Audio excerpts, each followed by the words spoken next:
পূর্ব দিকের ঘন জঙ্গলের একেবারে পাশে আছে একটা ছোট্ট গ্রাম, ছায়াতলী। গ্রামটা খুব চুপচাপ, আর গ্রামের এক কোণে আছে একটা পুরনো কবরঘাট। জায়গাটা এখন প্রায় ভুলে গেছে সবাই। ঘাসে জঙ্গলে ঢেকে গেছে পুরনো কবরগুলো। অনেক বছর হলো কেউ সেখানে যায় না। অনেক আগেই এই কবরঘাটে দাফন করা হতো।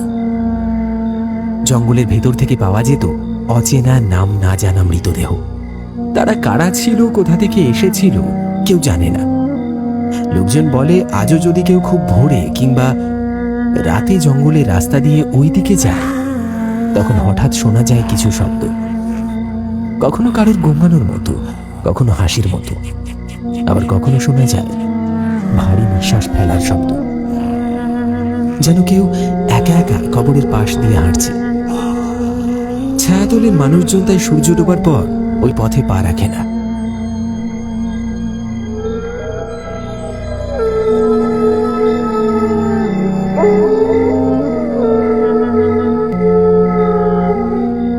তোরা তখন অনেক ছোট। ওই কবরঘাটের নাম মুখে আনলেও বুক ঠান্ডা হয়ে আসে আমার। ওইখানে একসময় এমন কিছু ঘটেছিল যেটা শুধু ভয় নয়, একটা অভিশাপ হয়ে ছায়াতলি জুড়ে ছড়িয়ে গেছে। কিরকম কাকা? ভূতের গল্প নাকি? ভূত না রে, ভূত হলে কথা ছিল। ওটা একটা ভয়ঙ্কর অভিশাপ, যে অভিশাপ এখনো নিশুতি রাতে কবরঘাটের ভেতর থেকে হাহাকার হয়ে বেরোয়। কেউ কাঁদে, কেউ হাসে, কেউ কারো নাম ধরে ডাকে। মানে এখন কেউ যায় না ওইদিকে? যায়, তবে সাহসীদের মতোই যায়। কিন্তু যারা যায় তারা আর আগের মতো থাকে না। কেউ ফিরেই আসে না, আর যারা ফিরে তারা পাগল হয়ে যায়, না হলে বোবা হয়ে যায়। ঘরের সামনের উঠোনে সবাই গোল হয়ে বসে গল্প শুনছিল। মাদুর পাতা হয়েছে মাটির উপর। কুয়াশা ভেজা হাওয়ায় চারপাশে একটা অদ্ভুত নিস্তব্ধতা। বংশী কাকার গলায় ভয়ের গল্প শুনে কারোর মুখে কথা নেই। কেবল টিকলি আর রাকেশের চোখে মুখে জেগে ওঠে কৌতূহলের ঝিলিক। একদিকে তারা বিশ্বাস করতে চায় না এসব পুরনো কবরঘাটের ভৌতিক গল্প, অন্যদিকে মনে মনে অজানা এক টানও অনুভব করছে। সব মিথ্যে তো নাও হতে পারে, মনে মনে ভাবে রাকেশ।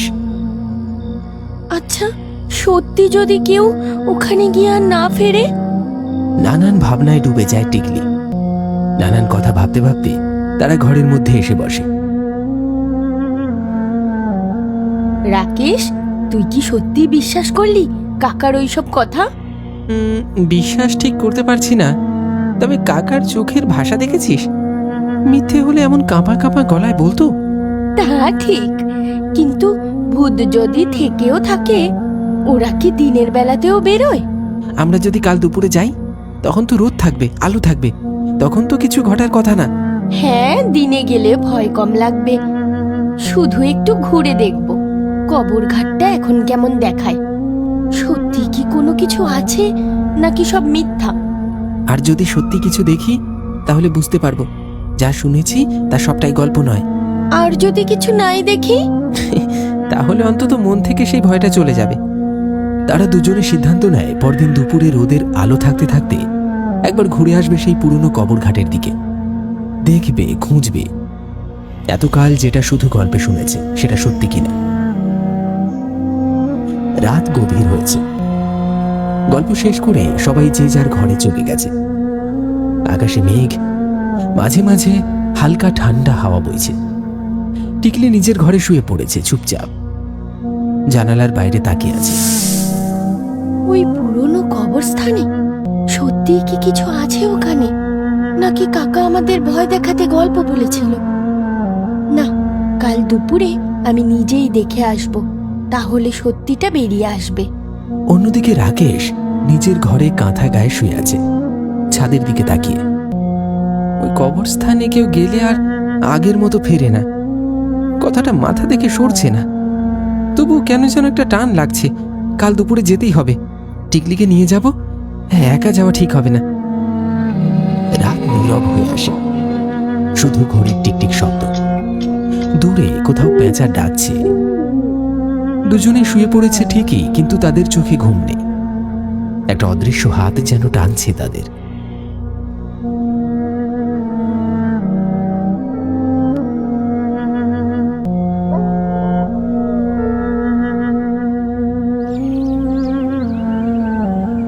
পরদিন দুপুর গড়াতে না গড়াতেই তিন বন্ধু রাকেশ, টিকলি আর পার্থ নিজেদের মনে সাহস জুগিয়ে ঠিক করলো আজই যাবে সেই রহস্যময় কবরঘাটের খোঁজে।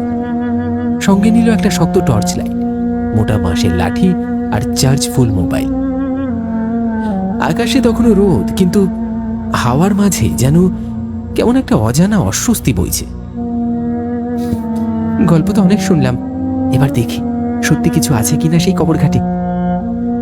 দেখ, সিরিয়াসলি বলছি, কবরঘাট মানেই কিন্তু মৃতদের জায়গা। ওটা নিয়ে খেলাধুলা করাটা একদম বোকামো হবে। ভয় পাস না রে পার্থ, আমরা তিনজন একসাথেই যাচ্ছি। দিন থাকতে থাকতেই দেখে ফিরে আসব, কিছু হলে একসাথেই সামলাবো।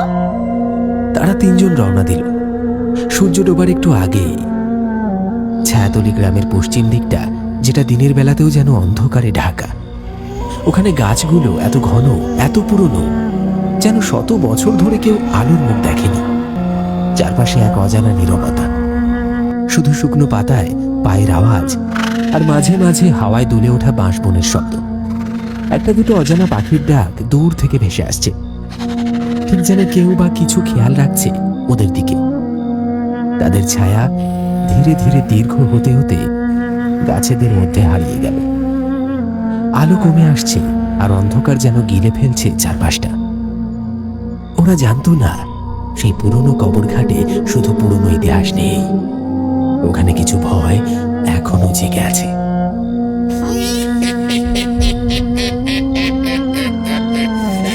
দেখেছিস, পাখিরাও থেমে গেছে, কেমন অস্বাভাবিক ঠান্ডা লাগছে। আমার মনে হচ্ছে আমাদের ফিরে যাওয়া উচিত। বেশি সাহস দেখাতে গেলে বিপদ হতে পারে। আর একটু সামনে গিয়ে দেখি না? ওই তো কিছু দেখা যাচ্ছে। ওটা কি কবর? হ্যাঁ, একটা ভাঙা আধ পাকা কবর। তারা ধীর পায়ে এগিয়ে যায় সেই দিকে, আর এমন সময় হঠাৎ তারা একটা গলা শুনতে পায়।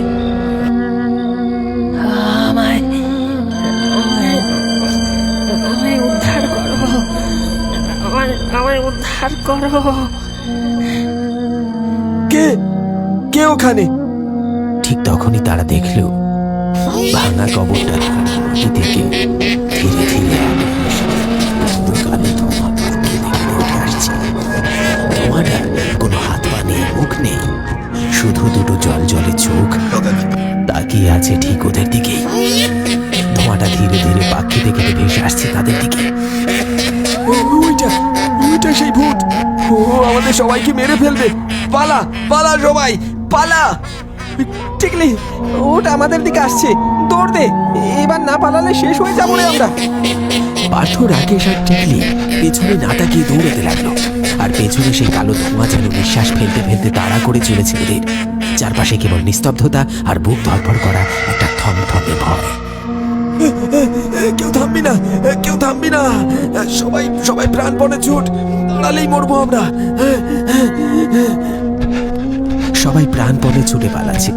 পিছনে ছুটে আসছে টিকলি, আর হঠাৎ টিকলি পিছলে পড়ে গেল চিৎকার করে।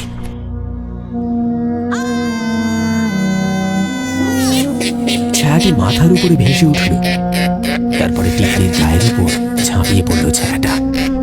রাকেশ আর পার্থ প্রাণপণে দৌড়ে ছায়াতলি গ্রামে ফিরে আসে, কিন্তু টিকলি আর আসেনি।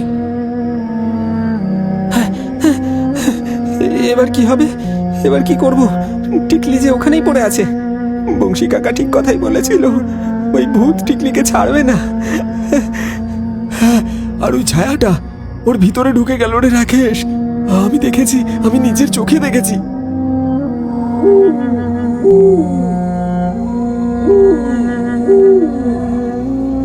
সেই রাতেই গ্রামের লোকজন টর্চ আর লাঠি নিয়ে দল বেঁধে গেল কবরঘাটের দিকে। সবাই টিকলিকে খুঁজতে লাগলো। অবশেষে অনেক খোঁজাখুঁজির পর তাকে পাওয়া গেল। জঙ্গলের গভীরে একটা পুরনো শুকনো নিম গাছের ডালে বসে আছে সে, নিঃশব্দে। তার চোখ আকুলতা নেই, কোনো চেনা ভাব নেই। সে যেন আর টিকলি নেই, কেউ বা কিছু হয়ে গেছে। তোরা সবাই চলে যা।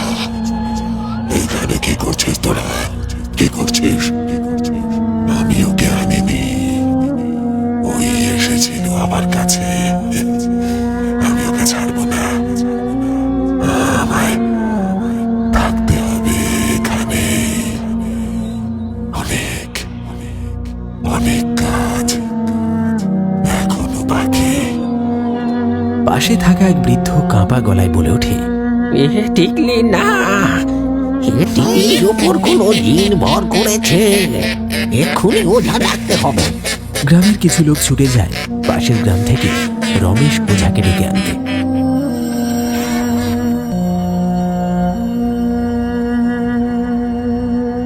তোরা কি ভেবেছিস তোরা আমায় আবার বন্দি করবে? অত সহজ নয়। তোরা এখান থেকে চলে যা বলছি, নয়তো এই মেয়েকে আমি মেরে ফেলবো। চুপ কর, এটা তোর শরীর নয়। আমি তোকে বন্দি করতে আসিনি, তোকে মুক্তি দিতে এসেছি। আমি শত শত বছর ধরে এখানে বন্দি, তুই কে আমার থামাবে? তুই নিজের কর্মের ফলেই পচে মরছিস এইখানে। এবার নিজেকে মুক্ত কর। তান্ত্রিক মন্ত্র পড়া শুরু করে। হঠাৎ শান্ত পরিবেশ অশান্ত করে ঝড় ওঠে। সেই নিম গাছের গোড়ায় কালো ধোঁয়া পাক খেতে খেতে উঠে যাচ্ছে সেই পিশাচের দিকে। আর আর টিকলির শরীরে ভর করা সেই পিশাচকে মাটিতে নামিয়ে আনছে। আর রমেশ ওঝা সেই পিশাচকে একটা ছোট্ট মাটির হাঁড়ির মধ্যে বন্দি করে ফেলল। টিকলি অজ্ঞান হয়ে পড়ে যায়।